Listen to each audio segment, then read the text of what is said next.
Assalamualaikum warahmatullahi wabarakatuh. Bismillahirrahmanirrahim.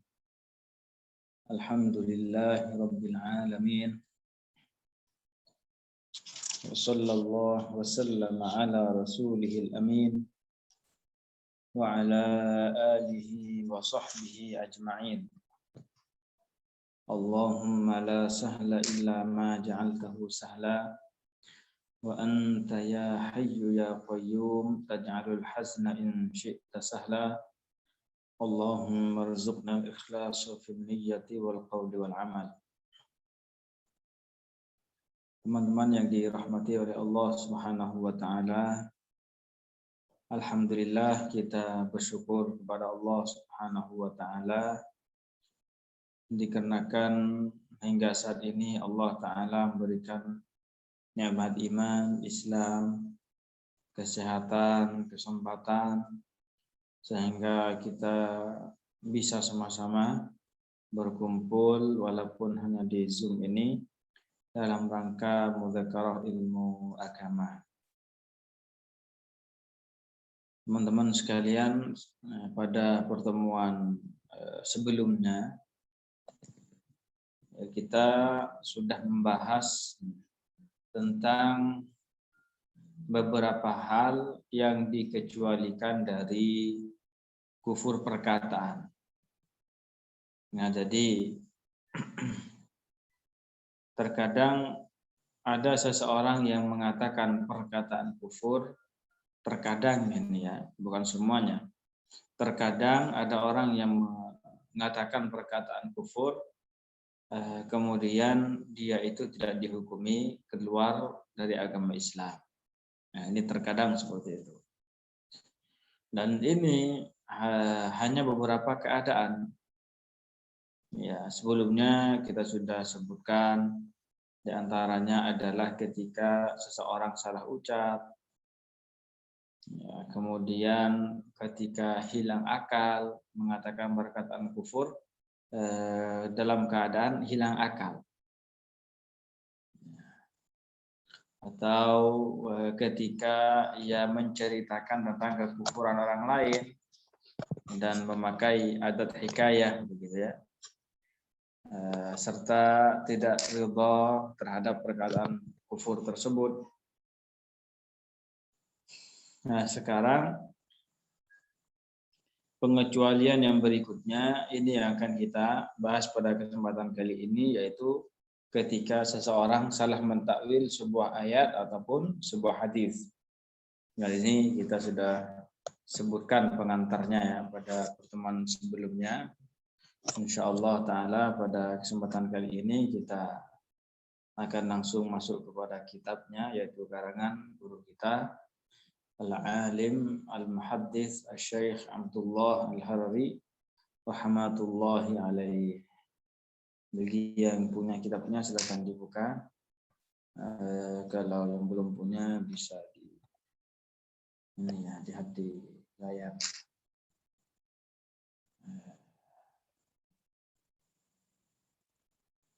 Nah, ini yang paling atas ya. Baik, kita mulai. Qala al-muallif rahimahullahu ta'ala rahmatan wasi'ah. Wa halatu kauni syakhsi muta'awwilan bijtihadihi fi fahmi syar'i. Wa halatu kauni syakhsi, dan termasuk yang dikecualikan adalah halatu, yaitu ketika seseorang muta'awwilan, dia mentakwil bijtihadihi, dengan ijtihadnya, fi fahmi syar'i, dalam memahami syariat Islam. Maksudnya di sini ada seseorang, begitu ya, ada seseorang yang berusaha, jadi ada seorang yang berusaha mengerahkan pikirannya untuk mengetahui sebuah hukum. Ya, sebuah hukum dari ayat ataupun hadis contohnya ya. Nah, ini bukan ijtihad kayak empat mazhab ya. Jadi ini lain cerita. Intinya orang itu bersungguh-sungguh mengerahkan pikirannya untuk sampai kepada sebuah hukum. Kemudian apa yang terjadi? Ya, orang ini salah memahami.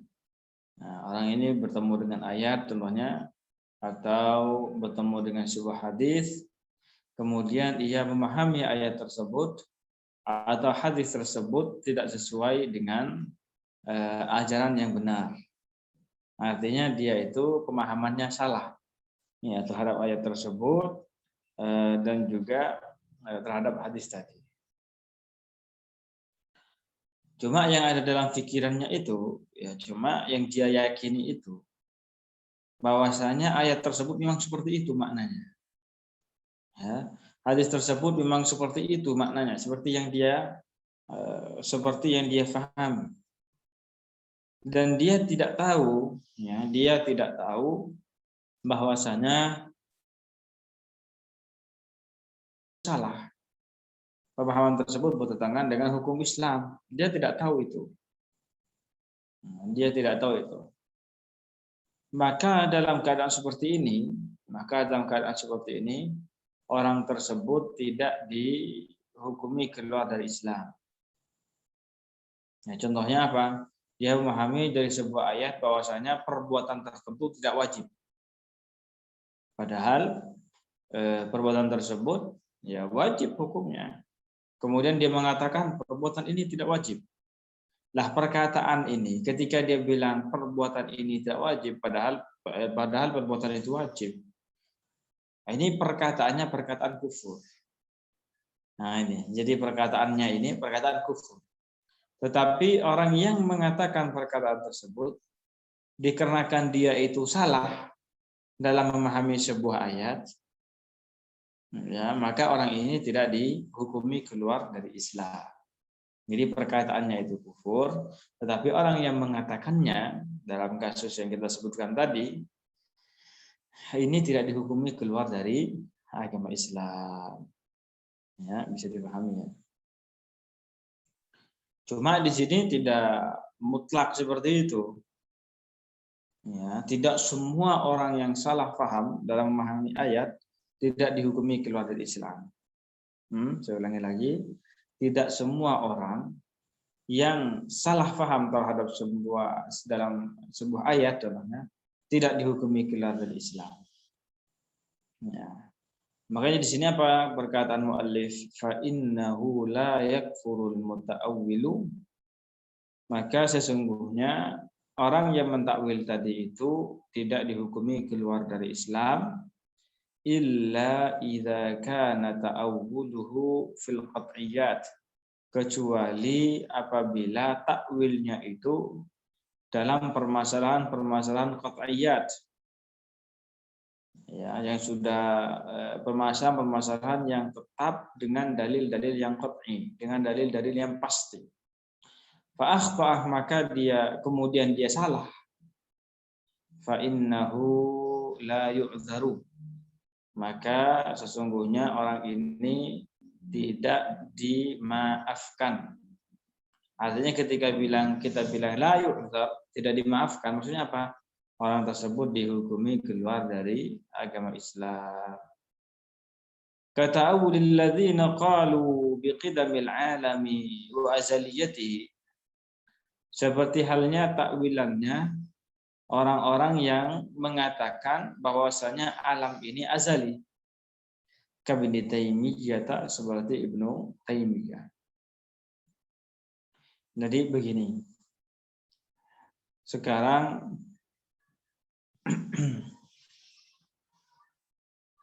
kalau ada orang yang memahami sebuah ayat,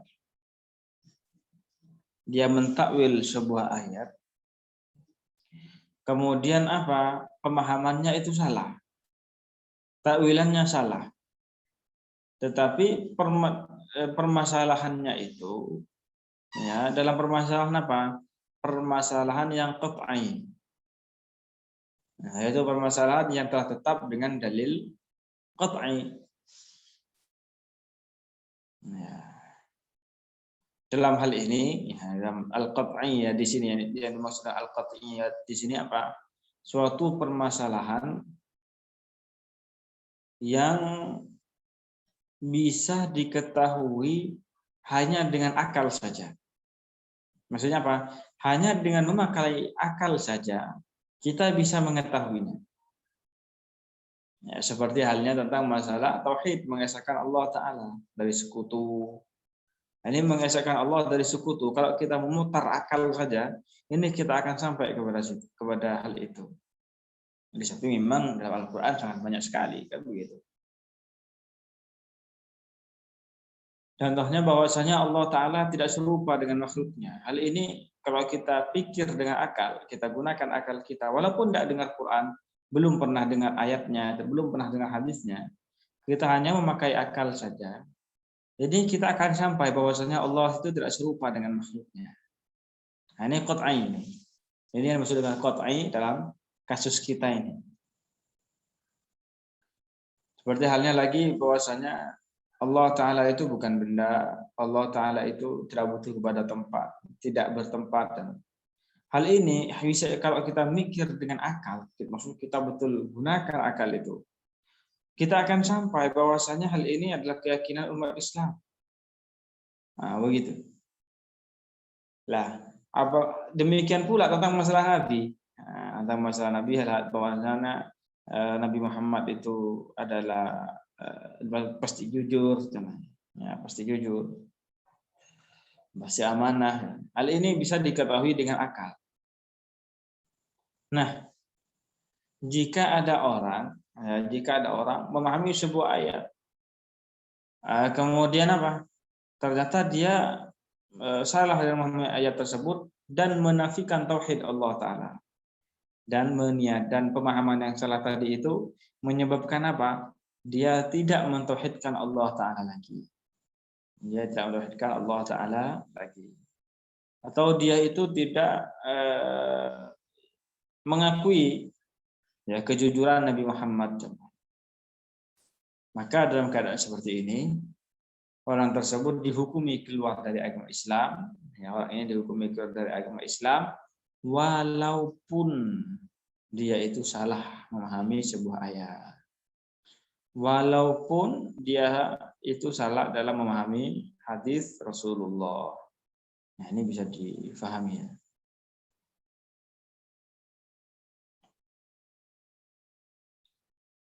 Sekarang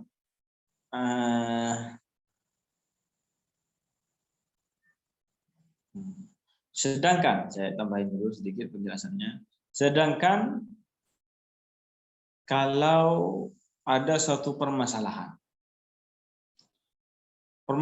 ini memang tetap keberadaannya itu melalui dalil qat'i juga.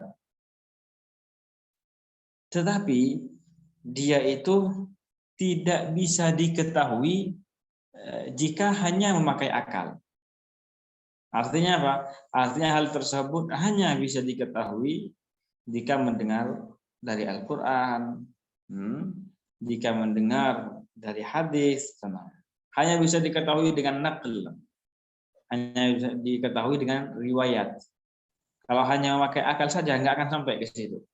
Masalah hukum halal haram, namanya riba hal haram.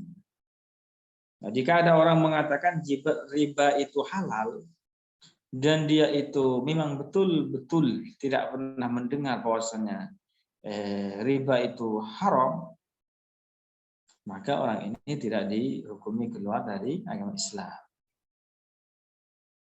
Bisa dibedakan ya antara keduanya. Nah, kalau nanti masih belum bisa membedakan atau masih samar-samar, dikasih tahu ya. Nah, di ruang chat nanti kita jelaskan ulang insya Allah. Nah, sekarang beliau mu'alif ya memberikan contoh kepada kita tentang orang yang salah faham, ya, salah mentakwil. Tetapi kemudian apa? Dia itu tetap dihukumi keluar dari agama Islam. Yaitu seperti orang yang mengatakan bahwasanya alam ini azali. Ya, alam ini azali. Ketika kita bilang azali, apa maksudnya? Tidak diciptakan. Artinya ada tanpa permulaan. Nah, ini dia. Jadi keyakinan bahwasanya alam ini azali, bahwasanya alam ini ada tanpa permulaan, ya, tidak diciptakan oleh Allah Ta'ala.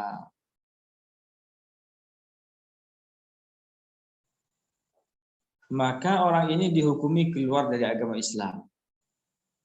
Walaupun penyebabnya itu, ya, walaupun penyebab pemahaman salah ini adalah salah mentakwil sebuah ayat.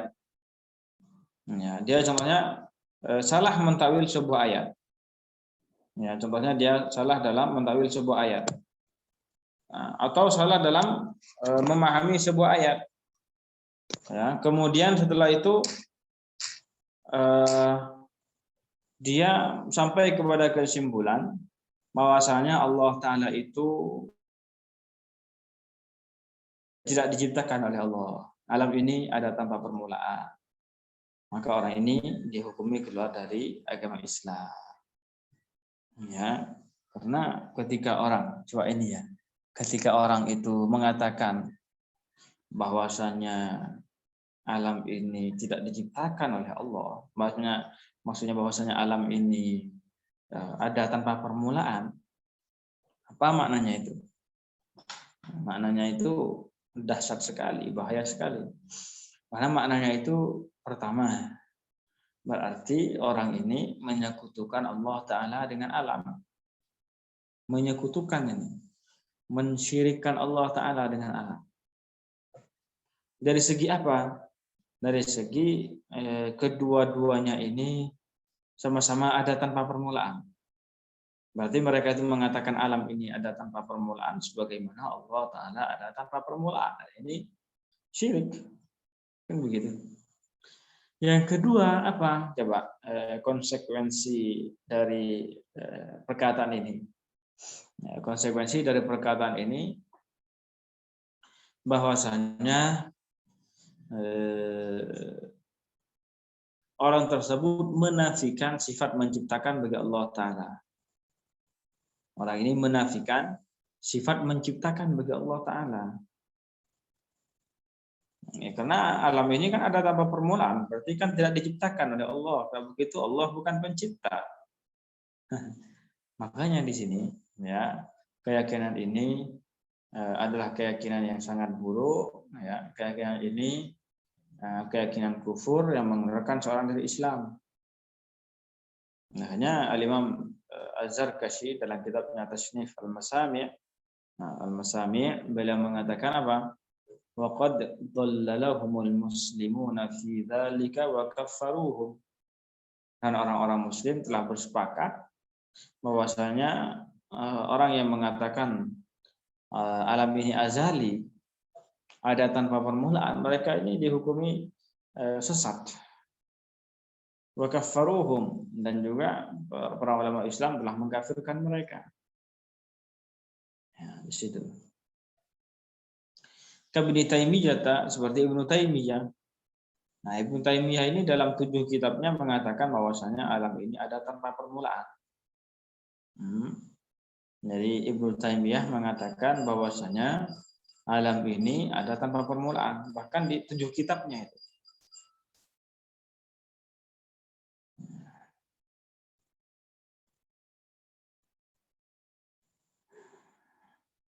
Dan juga banyak para ulama, ya, para ulama ahli sunnah yang menetapkan bahwasanya permasalahan ini memang dikatakan oleh Ibnu Taimiyah. Jadi bukan apa namanya, bukan hanya sekedar omong belaka begitu ya. Kalau bahasa kita bukan hanya omong doang begitu ya. Tetapi memang disebutkan dalam beberapa kitab Ibnu Taimiyah yang menyatakan bahwasanya jenis alam ini ada tanpa permulaan.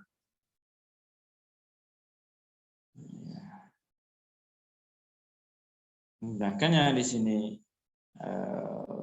sangat berbahaya begitu ya. Karangan-karangan Ibnu Taimiyah itu banyak sekali bahayanya dalam buku-bukunya. Makanya di sini perlu kita lebih selektif gitu ya. Intinya bagi kita perlu lebih selektif dalam buku yang kita baca atau ceramah yang kita dengarkan. Nah, ini kita butuh selektif. Bukan kemudian setiap ada buku dianggap ini pasti benar. Atau ada setiap kitab yang berbahasa Arab nanti dibilang ini kitab benar ini, bentuknya aja bahasa Arab begitu. Tidak seperti itu ya. Kitab sihir aja ada dalam bentuk bahasa Arab. Kitab sihir itu. Ya. Jadi kitab sihir itu bukan hanya dalam bahasa Jawa ya. Dalam bahasa Arab pun sihir itu ada. Makanya di sini ini maksudnya kita perlu selektif. Dan Ibnu Taimiyah ini banyak sekali persaksian para ulama yang mempermasalahkan Ibnu Taimiyah. Ya, terutama dalam masalah ini. Ya, jadi sekarang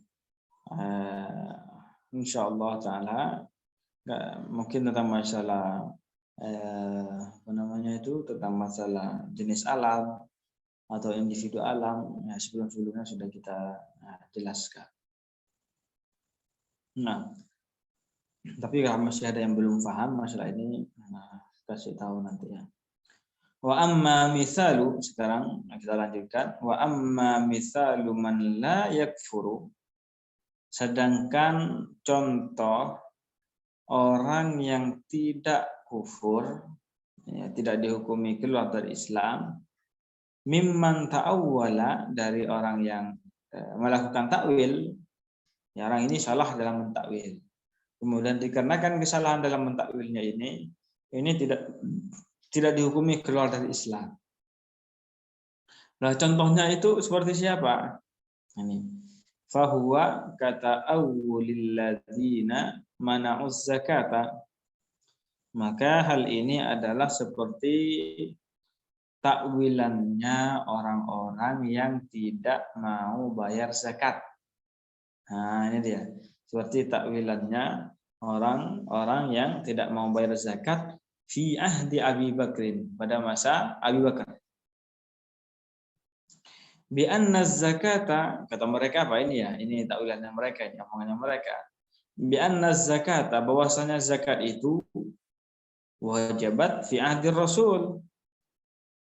Ya, zakat itu wajib pada masa Rasulullah ya, sallallahu alaihi wasallam. Jadi zakat itu hanya wajib pada masa Rasulullah katanya. Li'anna salatahu kanat alaihim sakanan lahum. Karena doa Rasulullah terhadap mereka itu merupakan sebuah ketenangan buat mereka. Wa tuhratan, ya, ay rahmatan wa tuma'ninatan, artinya sebagai rahmat dan ketenangan bagi mereka. Wa anna dzalika qata'a bi mautihi, dan hal itu terputus dengan meninggalnya Rasulullah. Ya. Fa inna sahabata lam yukaffiruhum lidzalika, karena sesungguhnya para sahabat tidak mengkafirkan mereka dikarenakan hal tersebut. Nanti saya jelaskan. Sekarang kita maknai dulu.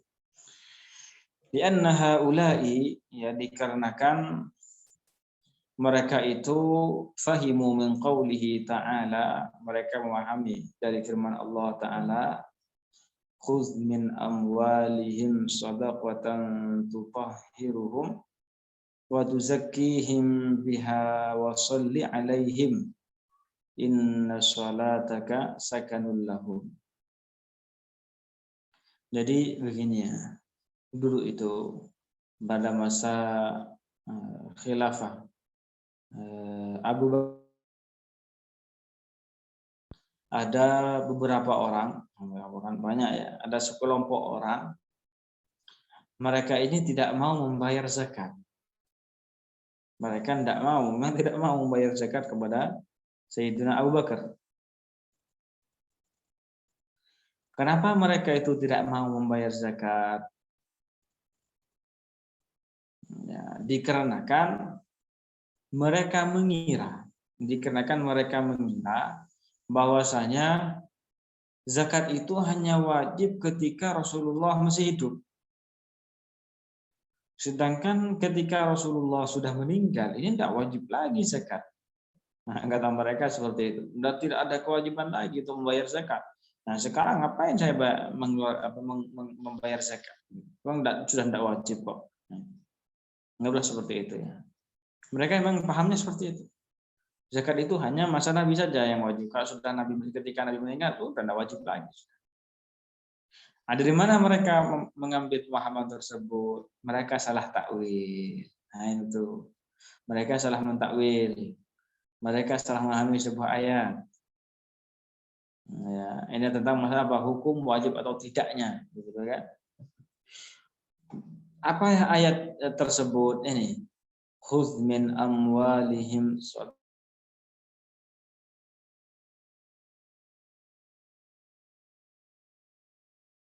wa shalli alaihim. Dalam ayat ini, coba ini yang mereka pahami begitu ya. Khudz min amwalihim. Khudz ambillah. Nah, siapa yang disuruh mengambil dalam ayat ini? Ini fi'il amr ini. Ini perintah. Khudz ambillah. Ini fi'il amr. Diberi fi'il untuk yang bermakna perintah. Yang diperintah untuk mengambil dalam ayat ini adalah Nabi Muhammad. Khudz ambillah wahai Muhammad. Ini maknanya. Min amwalihim, dari harta-harta mereka, shadaqatan, zakat ini maksudnya. Ya, sedekah wajib itu maksudnya zakat. Jadi yang diperintah dalam ayat ini untuk mengambil zakat itu adalah Nabi Muhammad. Kata mereka seperti itu. Kemudian ayat selanjutnya itu kan washolli alaihim. Sholli di sini maknanya dan doakanlah mereka. Itu maksudnya. Dan doakanlah mereka wahai Muhammad. Jadi yang disuruh ngambil itu Nabi Muhammad, yang disuruh mendoakan mereka juga Nabi Muhammad. Kemudian mereka ngambil kesimpulan. Oh iya. Jadi kan yang disuruh ngambil itu kan Nabi Muhammad. Kenapa Abu Bakar kok mau mengambil? Begitu mereka di pikiran mereka seperti itu.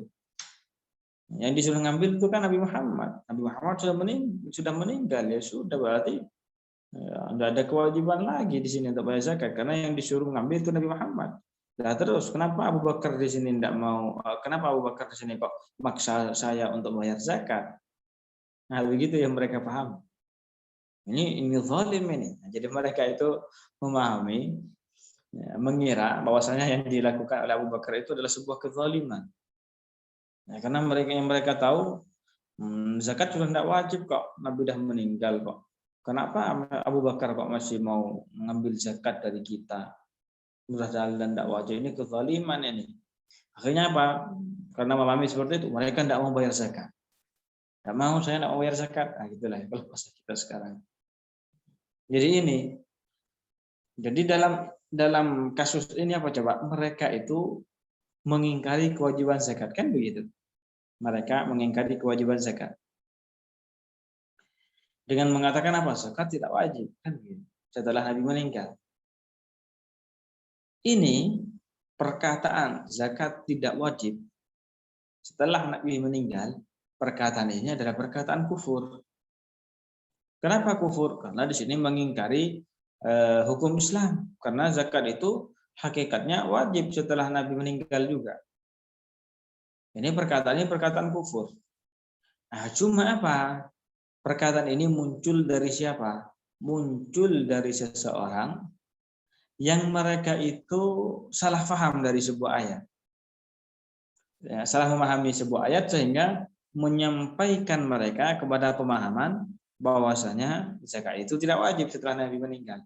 Makanya di sini orang tadi tidak dihukumi keluar dari Islam. Ya, bisa dipahami ya. Ya, semoga bisa dipahami walaupun mungkin bahasanya agak muter-muter dikit ya. Nanti kalau masih ada yang kurang paham bisa ditanyakan.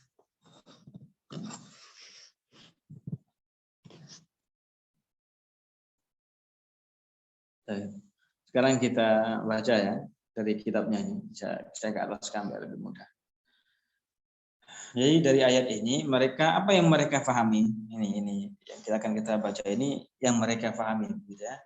Annal murada min qawlihi khudh ay ya Muhammadu az-zakata.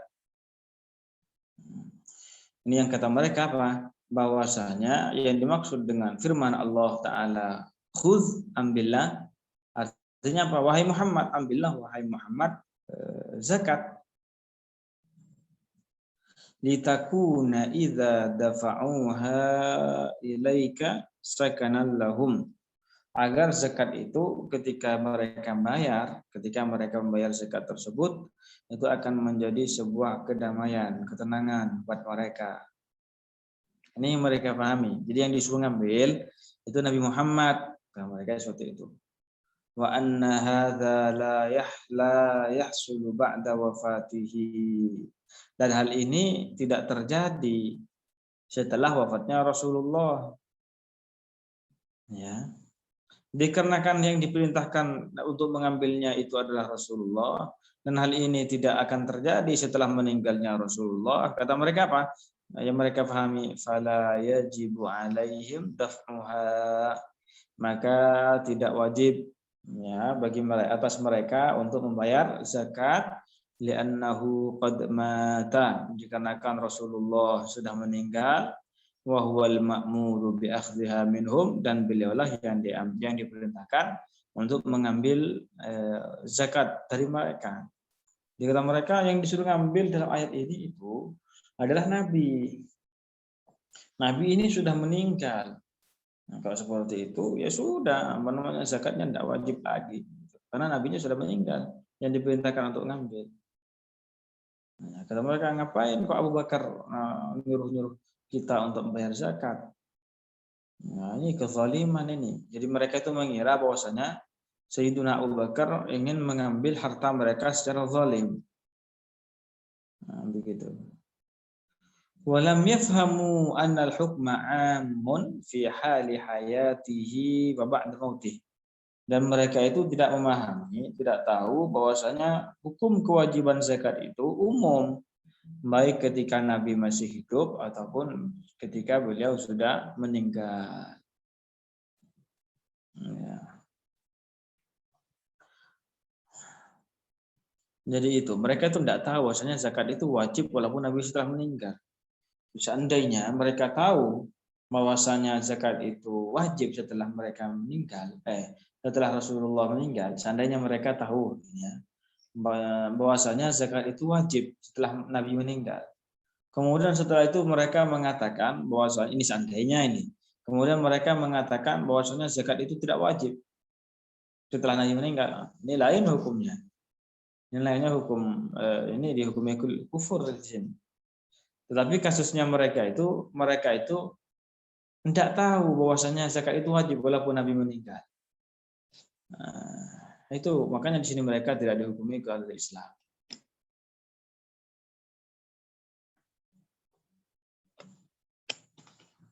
Mereka sudah dikasih tahu ya,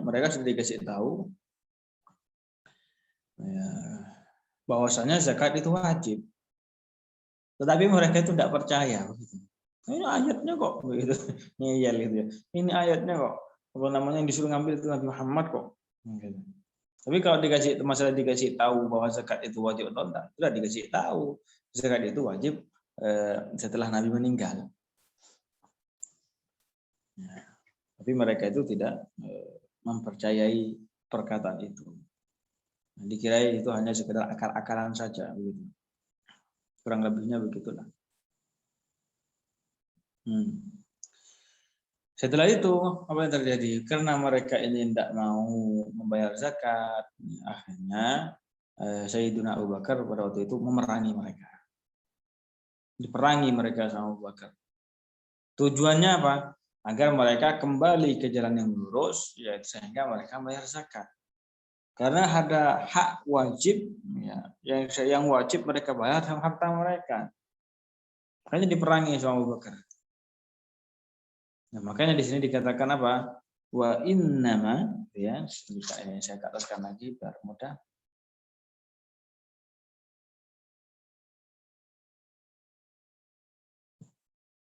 Nah, wa innama qatalahum Abu Bakrin, hanya saja Sayyiduna Abu Bakar memerangi mereka. Ya, kenapa Sayyidina Abu Bakar memerangi mereka? Kama qatalal murtaddina, sebagaimana halnya beliau juga memerangi orang-orang murtad. Alladzina taba'u Musailamatal kadzdzab, atau Musailimatal kadzdzab. Nah, itu orang-orang yang mengikuti Musailimah al-kadzdzab, pembohong, fi da'wahun nubuwah, di dalam pengakuannya sebagai nabi, li'annahu ma kana yumkinuhu ay ya'khudha minhum qahran biduni qital. Itu. Dikarenakan tidak memungkinkan beliau dari mereka, orang-orang yang tidak mau ngambil zakat itu secara paksa, biduni qitalin, tanpa terjadinya peperangan. Li'annahum kanu zawi quwwatin, karena mereka itu orang-orang yang kuat dan mereka berkumpul gitu, menyatu gitu. Bukan hanya satu orang, dua orang, enggak, mereka sekelompok gitu dan menyatu. Dan mereka itu orang-orang yang kuat. Sehingga apa? Faturra ilal qital, maka dikarenakan hal tersebut maka dibutuhkanlah peperangan. Ya, cuma di sini seperti yang kita bilang tadi, Sayyiduna Abu Bakar memerangi mereka, orang-orang yang tidak mau membayar zakat, itu bukan dikarenakan mereka kufur, bukan dikarenakan mereka itu kafir, bukan. Tapi dikarenakan mereka itu tidak mau membayar zakat yang wajib mereka bayar. Ya, agar mereka bayar, akhirnya dipaksa Sayyidina Abu Bakar dengan cara diperangi. Ya. Karena mereka tidak mau membayar. Kemudian mereka juga apa? Sekelompok orang yang banyak dan tidak mau bayar semua dan punya kekuatan. Begitu. Makanya diperangi oleh Abu Bakar. Jadi orang-orang yang diperangi oleh Abu Bakar pada masa khilafah beliau itu ada orang murtad. Orang murtad, ya. Seperti orang yang membenarkan bahwasanya, meyakini bahwasanya Musailimah itu adalah seorang nabi. Ya. Jadi membenarkan adanya nabi setelah terangkatnya Nabi Muhammad SAW. Maka mereka itu kafir. Nah, mereka itu yang murtad. Mereka ini diperangi sama Abu Bakar. Kemudian beliau juga memerangi orang yang tidak mau bayar zakat. Ya. Mereka tidak mau memerangi orang yang dia memerangi juga orang yang tidak mau bayar zakat. Cuma beda di sini. Mereka itu diperangi bukan dikarenakan kekufuran mereka, sebagaimana yang kita sebutkan tadi. Tetapi mereka diperangi agar mereka itu bisa kembali membayar kewajiban mereka, melakukan kewajiban mereka, yaitu membayar zakat. Itu maksudnya. Dan hukum mereka berdua berbeda. Jadi orang yang diperangi oleh Abu Bakar dikarenakan kekufurannya, berarti yang membenarkan Muslim al-Kadzdzab, di sini hukumnya beda ya dengan orang yang yang diperangi dikarenakan tidak membayar zakat. Jadi kalau orang yang tidak membayar zakat itu kalau sudah lari itu jangan dikejar, begitu. Kalau seumpamanya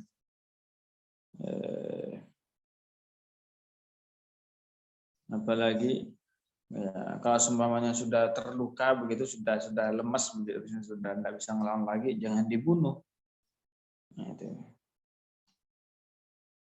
Kemudian harta-harta mereka juga, nah, ini ya, yang tidak dijarah, tidak diambil sebagai harta rampasan perang, tidak seperti itu. Ya, bisa dipahami ya perbedaan antara keduanya. Baik, sekarang yang terakhir. Wa kadzalikal ladzina, contoh berikutnya ini ya. Ini contoh orang yang mentakwil sebuah ayat Al-Qur'an yang salah mentakwilnya tetapi dia tidak dihukumi keluar dari Islam. Ini dia. Wa kadzalikal ladzina fassaru qaulallahi ta'ala, dan demikian pula orang yang menafsiri firman Allah Ta'ala, fahal antum muntahun, ya,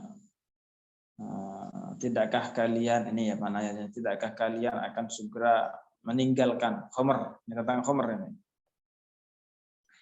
Yang mereka pahami dari ayat ini bi annahu takhirun, katanya ini pemilihan dari Allah Ta'ala. Ya, kalau kamu minum khamr ya silahkan. Yang mereka pahami dari ayat ini, fahal antum muntahun, kata mereka ayat ini memberikan pilihan kepada kita. Bagi yang mau minum khamr silahkan minum khamr, bagi yang tidak mau minum khamr ya silahkan jangan minum khamr. Ini kata mereka seperti takhir, pilihan kepada mereka. Walaysa tahriman lil khamr, ini bukan pengharaman terhadap khamr. Fasyaribuha, maka mereka meminum khamr tersebut. Jadi ada sekelompok orang, ya, mereka mengira atau memahami dari ayat fahal antum muntahun bahwasanya khamr itu tidak haram. Bahwasanya khamr itu diberikan pilihan oleh Allah Ta'ala melalui ayat ini, bagi yang minum khamr silakan, bagi yang enggak ya sudah. Padahal ayat ini kan maknanya, makna aslinya kalau bagi orang yang paham, ini maknanya sangat kuat sekali dalam pengharaman khamr di sini. Tidakkah kalian mau berhenti minum khamr? Nah, begitu. Oh, ini larangan yang sangat kuat sekali. Tapi ya ada orang yang tidak memahami seperti itu. Mereka mengira ini adalah pilihan dari Allah Ta'ala bagi manusia. Kalau minum khamr silakan, kalau enggak ya enggak. Itu yang mereka pahami seperti itu, dan mereka tidak tahu bahwa khamr itu haram. Sehingga mereka menghalalkan khamr itu. Maka orang yang seperti ini tidak dihukumi keluar dari Islam. Lianna Umar ma kaffarahum, sesungguhnya Umar, dikarenakan Sayyidina Umar tidak mengkafirkan mereka. Wa innama qala, beliau hanya berkata ijliduhum samanina, cambulah mereka 80 kali, summa in adu faqtuluhum, kemudian kalau mereka kembali menghalalkan khamr maka bunuhlah mereka. Rawahu Ibnu Abi Syaibah. Jadi dalam perkataan ini Sayyidina Umar apa? Nah, Sayyidina Umar itu menghukum mereka hanya dengan cambukan. Artinya apa di situ? Sayyidina Umar tidak mengkafirkan mereka dengan salah takwil tadi itu. Karena seandainya beliau menghukumi mereka itu keluar dari Islam, maka hukumannya bukan cambuk, tapi adalah hukumannya hukum bunuh. Kan begitu ke orang murtad. Cuma beliau bilang, kemudian beliau apa tadi bilangnya juga, tapi kalau mereka nanti kembali lagi menghalalkan khamr, ya kan sudah dijelaskan kepada mereka, dikasih tahu mereka bahwa khamr itu haram. Kemudian kalau nanti mereka masih lagi kembali menghalalkan khamr, ya sudah bunuh mereka. Nah, kenapa di sini? Dikarenakan mereka sudah tahu bahwasanya khamr itu haram. Kemudian ternyata apa? Mereka menghalalkannya kembali. Sehingga kalau melakukan hal tersebut mereka hukumnya murtad, keluar dari Islam. Kalau orang murtad berarti hukumannya apa? Hukum bunuh. Nah, begitu ya. Itu yang dikatakan oleh Sayyidina Umar radhiyallahu anhu wa ardhah. Ya. Beda halnya kalau memang orang itu sudah tahu bahwasanya khamr itu haram gitu ya. kemudian setelah itu masih menghalalkannya, maka orang ini dihukumi keluar dari agama Islam.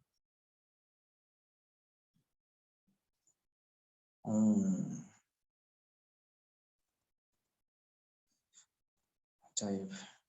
Ini agak panjang. Tidak apa-apa.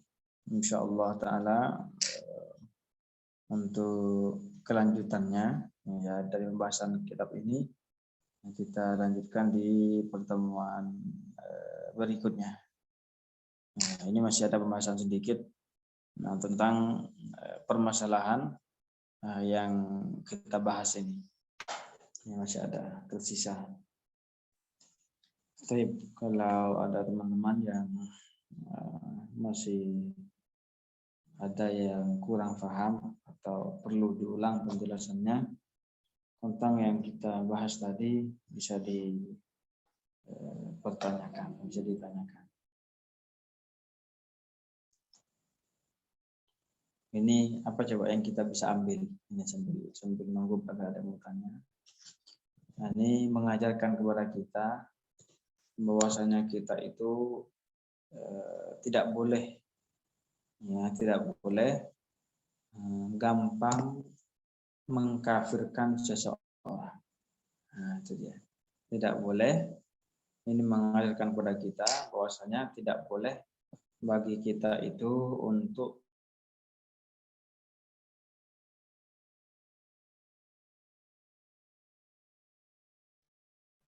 tetapi harus kita lebih. Jadi jangan-jangan dikecualikan dari kufur perkataan itu. Karena masalah hukum atau menghukumi seseorang ini keluar dari Islam, orang ini keluar dari Islam, itu bukan hal yang mudah, itu berat sekali. Nah, itu berat itu.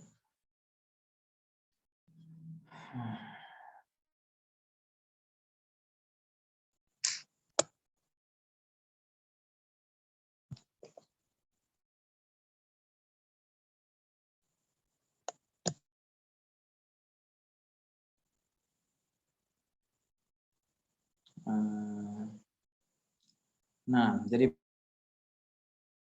perkataan Sayyidina Umar radhiyallahu anhu, kata beliau apa? Di gambar waktu itu ada orang yang minum khamr begitu ya. Pada waktu itu ada orang yang memboleh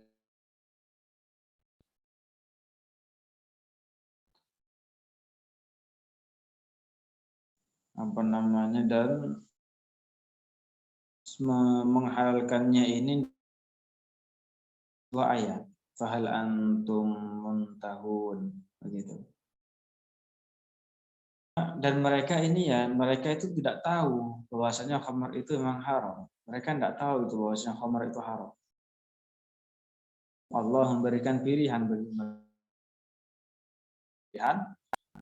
untuk minum khamar. Mau minum khamar ya silakan. Kalau tidak mau ya sudah. Nah, begitu. Itu yang mereka pahami. Dalam masalah hal ini apa yang dilakukan oleh Sayyidina Umar? Beliau itu menghukum mereka dengan hukum cambukan. Nah, dengan perkataan beliau ijliduhum sama ya. Kata mereka ijliduhum samanin, kata Sayyidina Umar. Cambuk mereka 80. Katanya seperti itu. Ini menandakan apa? Menghukum mereka ini yang menghalalkan khamr. Menghukum mereka yang menghalalkan khamr. Dengan cambukan ini sebuah petunjuk ya, bahwasanya Sayyidina Umar tidak mengkafirkan mereka. Karena seandainya Sayyidina Umar mengkafirkan mereka, niscaya Sayyidina Umar tidak akan menghukum dengan cambukan, tetapi dengan hukum apa? Dengan hukum pancung, hukum bunuh, kan begitu. Kemudian yang perkataan beliau fa in adu, ya, summa in adu faqtuluhum. Kemudian kalau mereka kembali, maksudnya kembali apa di sini? Kembali menghalalkan khamr. Jadi seandainya mereka kembali menghalalkan khamr setelah saat ini, ya, padahal sudah dijelaskan kepada mereka keharamannya, faqtuluhum, maka bunuhlah mereka. Maka bunuhlah mereka. Nah, di sini ya, jadi kembali kepada apa ini? Kembali menghalalkan. Karena kalau mereka sudah tahu bahwa khamr haram, kemudian sudah menghalalkan, ini kan hukumnya kufur, murtad. Begitu. Nah, dan di sini perkataan fa'in summa in adu, kemudian ketika mereka kembali, tidak bermakna kemudian jika mereka kembali minum khamr lagi, bukan. Tapi maknanya jika mereka kembali menghalalkan khamr. Itu ya maksudnya.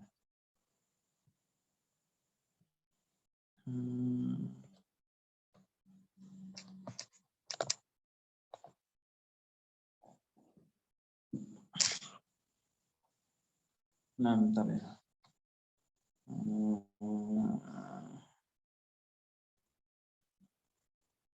Iya, jadi gini, kalau selama orang yang melakukan perbuatan haram, gitu ya, minum khamr itu termasuk dosa besar ya. Jadi orang yang melakukan perbuatan haram, hanya dengan melakukan perbuatan haram itu tidak dihukumi keluar dari Islam. Ada orang zina, tiap hari zina. Dia tahu bahwasanya zina itu haram, tapi tetap pengen. Tiap hari zina. Itu tidak dihukumi keluar dari Islam. Itu dosa besar. Nah, itu berbahaya bagi kehidupannya nanti di akhirat. Dosa besar, tapi hanya dengan seperti melakukan hal tersebut itu tidak dihukumi keluar dari agama Islam. Selama tidak menghalalkannya. Kalau menganggap halal, minum khamr halal atau berzina halal, nah ini baru dihukumi keluar dari Islam. Kalau hanya sekedar zina terus setiap hari, minum khamr terus setiap hari, dia tahu itu haram, tapi kalah ke nafsunya, maka di sini tidak dihukumi keluar dari Islam. Walaupun hal itu bukan kekufuran, bukan berarti itu kita remehkan ya.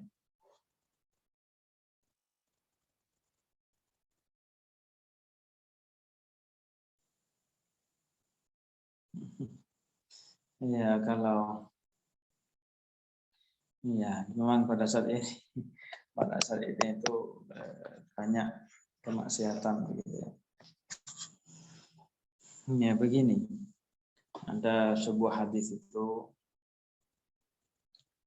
ya dalam hadis itu Rasulullah menjelaskan, man ra'a minkum munkaran falyughayyirhu bi yadihi fa illam yastati' fa bi lisanihi fa illam yastati' fa bi qalbihi wa dzalika adhaful iman. Jadi intinya kesimpulan dari hadis itu, kalau seseorang melihat sebuah kemungkaran, ya maksiat namanya.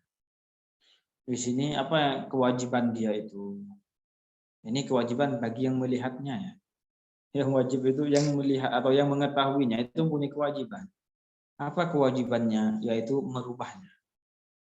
Merubah kemungkaran tersebut, menghilangkan kemungkaran tersebut. Bagaimana cara menghilangkan kemungkaran tersebut? Ini ada tahapan-tahapannya. Ya, cuma intinya Pak, syaratnya itu kalau dia mau mengingkari kemungkaran, pengingkarannya terhadap kemungkaran itu tidak menyebabkan kemungkaran yang lebih besar. Kalau mau tahapan-tahapannya, kalau dia itu mampu untuk menghilangkannya dengan tangannya, kekuasaannya, gitu ya, maka dia hilangkan dengan kekuasaannya. Contohnya, dia itu kayak seorang bupati, contohnya. Dia seorang bupati, gimana? Setelah itu dia itu apa? Dan dia mempunyai kuasa bisa menyuruh aparat. Anda langsung ada orang main judi, suruh aparatnya, hilangkan perjudiannya, sita semuanya, langsung disita. Nah, ini yang pakai kekuasaan itu. Kalau mampu kayak gitu silakan. Nah, itu memang kewajibannya. Kalau tidak mampu fabilisani, dengan lisannya. Kita kasih tahu ini tidak boleh, ini haram, ini jangan melakukan. Masalah nanti mereka tobat atau tidak ya kita serahkan pada Allah. Yang penting kita melakukan kewajiban kita, yaitu melarang mereka nahi mungkar. Kalau tidak mampu lagi, tidak bisa kayak gitu. Contohnya sakit atau bisu, yang bisu misalnya, tidak bisa ngomong, sakit, yang hanya dia melihat dengan mata, tapi dia sakit, tidak bisa ngomong. Maka di sini apa? Tahapan ketiga sudah minimalnya itu ya batas minimalnya adalah mengingkari dengan hatinya hal itu bukan perbuatan baik, saya tidak ridho. Begitu. Dalam hatinya seperti itu. Nah, ini kewajiban kita. Jadi kalau kita melihat orang kemungkaran, kemudian kita mengingkarinya, kemudian setelah itu mereka tidak mau menerima, ini urusan mereka. Yang maksudnya kita sudah melakukan kewajiban. Nanti mereka tidak mau menerima, berarti mereka sombong. Nah, seperti itu. Tidak mau menerima kebenaran yang diucapkan, berarti mereka sombong. Ya, mereka yang berdosa, bukan kita yang berdosa. Ya, bukan kita yang berdosa. Cuma ini ya, memang tujuan kita itu, ini yang perlu kita perhatikan. Tujuan kita menasihati orang itu apa tujuannya? Agar orang itu berhenti melakukan keburukan, kan begitu tujuannya. Agar orang itu lebih semangat lagi dalam beragama, begitu ya. Kan tujuan kita seperti itu. Jadi ketika kita menasihati orang lain kan bukan untuk bukan ingin menampakkan otot ilmu kita, kan bukan begitu.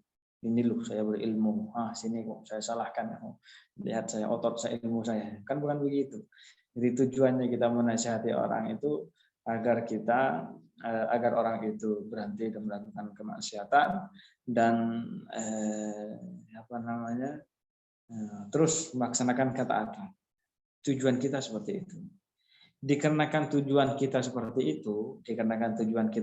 itu, maka carilah cara untuk menasihati yang terbaik.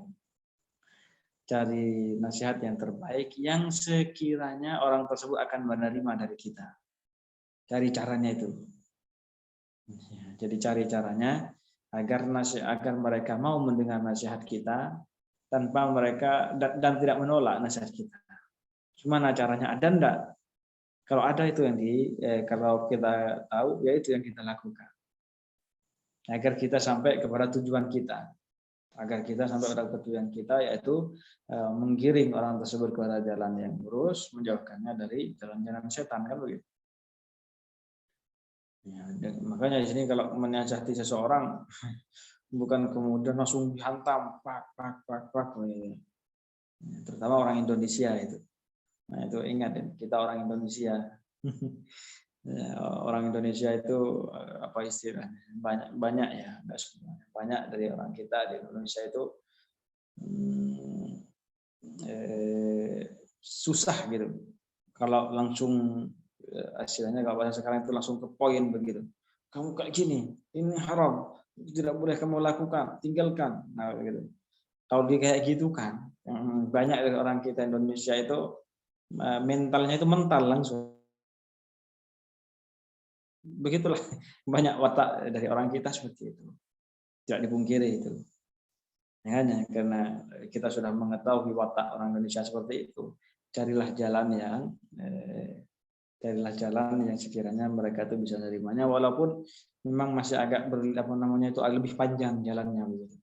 Yang asalnya kalau nasihatin langsung, kalau kita bilang haram, tinggalkan, ini butuh 1 menit namanya. Kalau kita pakai cara yang indah, yang lebih yang sekiranya bisa diterima itu mungkin membutuhkan 10 menit, tidak masalah.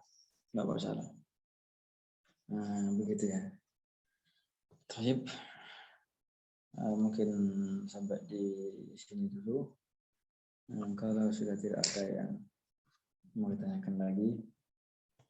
Ya, kita tutup pertemuan kali ini ya, dengan baca tahlil, sholawat dan istighfar. La ilaha illallah, la ilaha illallah, la ilaha illallah. Allahumma shalli ala sayyidina Muhammad wa ala alihi wa sahbihi wasallim. Allahumma shalli ala sayyidina Muhammad wa ala alihi wa sahbihi wasallim. Allahumma shalli ala sayyidina Muhammad wa ala alihi wa sahbihi wasallim. Rabbi shirli wa liwalidayya wal mu'minina wal mu'minat. Rabbi shirli wa liwalidayya wal mu'minina wal mu'minat. Rabbi shirli wa liwalidayya wal mu'minina wal mu'minat. Alhamdulillahi rabbil alamin. Barakallahu fikum. Wa ahsanallahu ilaikum wa jazakumullahu anna kulla khair. Saya tutup ya. Assalamualaikum warahmatullahi wabarakatuh.